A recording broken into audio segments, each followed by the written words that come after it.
Hi எல்லாருக்கும். இன்றைக்கி வந்து ஒரு ஈவினிங் ரொட்டீன் பார்க்கலாங்க. இன்றைக்கி வந்து ஆடி கிருத்திகை. ஸோ வந்து சாமிக்கு வடை பாயாசம் வச்சு கும்பிடலாம் அப்படின்னு சொல்லிட்டு கிச்சனுக்குள்ளே வந்தோடனே ஸ்ட்ராங்காக ஒரு டீ போட்டு குடிச்சிட்டு வடைக்கு வந்து பருப்பு 2 மணி நேரத்துக்கு முன்னாடியே ஊறப்படணும். அதை ஊற போட்டுட்டு பாயாசத்துக்கு ஜவ்வரிசியை கொஞ்சமாக சுடு தண்ணியில் வேக போட்டுக்கிட்டேன். ஜவ்வரிசி வந்ததுக்கப்புறமா சேமியாவை நெய்யில் வறுத்து சேர்த்துக்கோங்க. அப்போ தான் பாயாசம் நல்லா வாசனையாக இருக்கும். சேமியாவும் ஜவ்வரிசியும் வந்ததுக்கப்புறமா தேவையான அளவு சர்க்கரை, ஏலக்காய் தூள் சேர்த்துட்டு நட்ஸையும் வறுத்தெடுத்து சேர்த்துக்கோங்க. கடைசியாக ஸ்டவ் ஆஃப் பண்ண போகிறப்போ 1 டம்ளர் பால் சேர்த்துக்கிறேன்.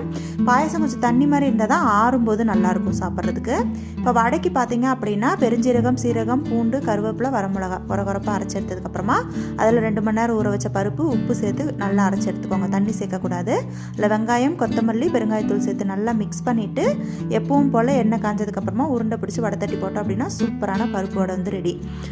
இது வந்து பார்த்திங்கன்னா ரெடி ஆனதுக்கப்புறமா சாமி கும்பிட்டு சாமிக்கு வச்சுட்டு நாங்களும் சாப்பிட்டாச்சு. உங்களுக்கு வீடியோ பிடிச்சிருந்தா லைக் பண்ணிட்டு சேனலை சப்ஸ்கிரைப் பண்ணிக்கோங்க. தேங்க்ஸ் ஃபார் வாட்சிங்.